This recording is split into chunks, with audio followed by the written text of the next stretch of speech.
Il n'importe pas combien tu t'es plié devant cette personne, ni combien de temps tu as sacrifié ta dignité et remis ton pouvoir. Si tu suis ce conseil, je t'assure que cette personne finira par te respecter et t'admirer. Parfois, dans la vie, nous devenons extrêmement dépendants d'une autre personne. Nous tombons amoureux intensément et nous nous donnons entièrement. Je ne sais pas si tu as vécu cela, mais moi oui, et c'est pourquoi je me consacre à comprendre ces sujets en profondeur. Cette dépendance émotionnelle peut devenir si forte que nous nous dépouillons de notre dignité. Cette personne finit par avoir un contrôle et un pouvoir énorme sur nous, au point que nous perdons notre identité et sommes incapables de retrouver notre autonomie et de faire quelque chose pour nous-mêmes. Que se passe-t-il quand tu te rends compte que tu as atteint ta limite et que tu ne sais pas comment t'échapper? Cette personne n'a plus de raison de continuer à jouer avec toi.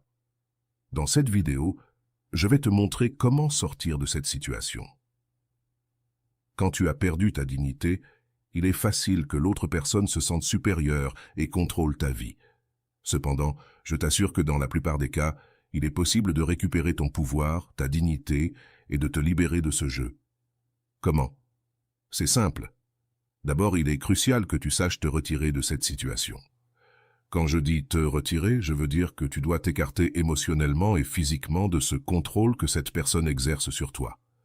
Cela peut signifier t'éloigner, te distancier, couper tout contact. Parfois, cela semble impossible, car nous pensons que l'autre personne souffrira, qu'elle nous jugera ou que nous commettons une erreur fatale. Mais laisse-moi te dire quelque chose. Veux-tu être dans une relation où tu n'es pas valorisé, où cette personne te manipule et où tu obéis simplement, ou préfères-tu une relation pleine de respect, d'amour et de confiance, où vous pouvez être vous-même et construire quelque chose de beau ensemble? Si cette personne n'est pas la bonne, elle s'éloignera définitivement. Mais si c'est la bonne, cet acte de retrait peut lui faire réaliser qu'elle a besoin de toi, non pas pour te manipuler, mais pour construire une relation saine et mutuelle. Souvent, l'autre personne développe également un attachement envers toi. Même si cet attachement se manifeste de manière négative, il est important de se rappeler que toi et cette personne avez une dépendance émotionnelle. Cependant, ton retrait peut être le premier pas pour briser ce cycle et récupérer ton pouvoir. Le plus crucial dans cette situation est de sortir à temps, de couper toute communication avec cette personne et quand tu la retrouveras, d'appliquer ce que je vais te dire maintenant. À ce moment-là, tu dois t'assurer de concentrer toute ton attention sur toi-même. Beaucoup pensent que c'est juste un cliché.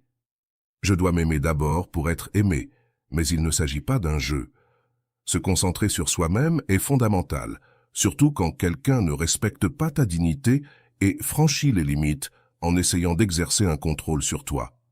Il est vital de se centrer sur nous-mêmes d'abord pour retrouver la force nécessaire pour affronter les relations, notamment les relations toxiques.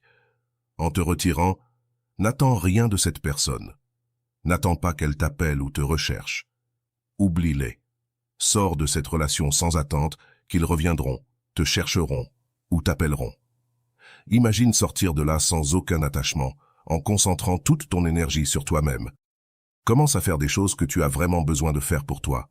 Consacre du temps à tes hobbies et utilise ton temps libre pour réaliser des activités qui te nourrissent et te font sentir mieux, au lieu de te concentrer sur cette personne et sur les problèmes qu'elle a causés. Mets ton attention sur ce qui te rend heureux et te renforce. Arrête d'attendre que cette personne revienne et, à la place, investis dans ton propre bien-être. Ainsi, non seulement tu te remettras, mais tu deviendras aussi une personne plus forte et autonome. Parfois, que faisons-nous? Nous nous éloignons, nous lui retirons le pouvoir. Elle ne nous appelle plus ni ne nous cherche. Mais que se passe-t-il? Nous ne concentrons pas notre énergie sur nous-mêmes et continuons inconsciemment à attendre qu'elle revienne, qu'elle appelle, qu'elle apparaisse. Nous commençons à espionner ses réseaux sociaux, cherchons des moyens anonymes de communiquer, créons des faux profils, appelons depuis des numéros privés. Toutes ces stratégies absurdes ne nous causent que de la souffrance et font que cette personne nous soupçonne de nous, alimentant ainsi son ego. Ce que nous allons faire maintenant est l'opposé. Nous allons nous oublier de cette personne. Quand elle apparaîtra dans ton esprit, tu dirigeras immédiatement ton énergie vers autre chose, quelque chose qui bénéficiera à ta croissance et à ton bien-être personnel. S'éloigner est puissant et attractif. Cela peut même faire en sorte que tu attires à nouveau cette personne. Mais le plus important dans le fait de te retirer, c'est que cela te donne le pouvoir de construire dans ta solitude l'être que tu es vraiment.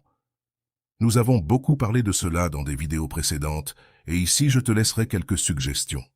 Mais souviens-toi, le plus crucial en te retirant est que cela te permet de redécouvrir ton propre pouvoir et de construire ton identité sans l'influence de cette personne. Concentre ton énergie sur des activités qui te nourrissent et te font grandir, et tu verras comment ton bien-être et ton estime de toi se renforcent. N'oublie pas que tu viens d'une situation de dépendance émotionnelle.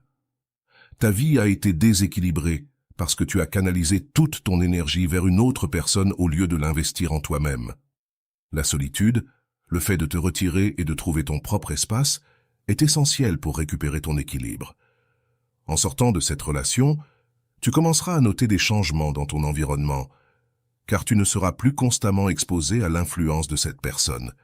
Une influence qui, bien que souvent toxique et douloureuse, génère de la dépendance. Curieusement, une fois que tu t'éloignes, quelque chose en cette personne fera qu'elle te manquera. C'est un phénomène mystérieux. Parfois, nous recevons des choses des autres que nous n'aimons même pas, mais nous devenons accros. Une personne qui ne t'intéresse peut-être même pas s'éloigne, et soudainement, tu commences à manquer sa recherche constante et son attention. Même si tu ne veux rien avoir à faire avec cette personne, son absence te fait te demander pourquoi elle ne te cherche plus, ce qui se passe. Ce phénomène est automatique et fonctionne toujours. Dans ce cas, nous allons provoquer cette réaction chez l'autre personne, mais sans rien attendre. Résultat, il ne s'agit pas de manipuler, mais de te concentrer sur toi-même et de permettre au temps de faire son travail. Concentre ton énergie sur ton développement personnel, sur tes intérêts et passions, et tu verras comment non seulement tu retrouves ton équilibre, mais tu construis aussi une vie plus pleine et authentique. Je te dis toujours que nous devons nous détacher du résultat, tant dans la loi de l'attraction que dans toute pratique métaphysique. Nous parlons fréquemment de l'énergie et de la manière dont nous devons désirer ce que nous voulons, avoir une vision claire et le poursuivre avec des actions concrètes, mais nous ne devons pas nous accrocher au résultat. Cela se réalise en maintenant un processus libre d'attachement, en nous concentrant sur nous-mêmes et non sur la cible elle-même. Supposons que ton objectif soit de capter l'attention de cette personne, de la faire réfléchir, de réagir, de s'éprouver ou de te respecter. Si tu t'obsèdes avec cet objectif et que tu le transformes en ton unique boussole, tu obtiendras seulement l'effet inverse. Par conséquent, nous devons entreprendre les actions nécessaires, mais sans attachement au résultat. Peu importe ce qui peut se produire, il se peut que quelque chose arrive, mais nous ne devons pas nous accrocher à aucune attente. Notre priorité est de rester concentré sur nous-mêmes et de donner à cette personne ce qu'elle mérite en ce moment, notre absence. Au début, cette personne peut se sentir soulagée et penser « Enfin, elle n'est plus derrière moi ». Cependant, avec le temps, il est probable qu'elle commence à te manquer et souhaite faire le premier pas pour te contacter. Ce premier contact est crucial et nous devons le gérer avec autocontrôle. Nous ne pouvons pas empêcher cette personne d'essayer de te contacter, mais nous pouvons contrôler notre réponse. Rappelle-toi que cette personne a pris ton pouvoir et n'a pas respecté ta dignité. Maintiens ton contrôle et concentre-toi sur ton propre bien-être.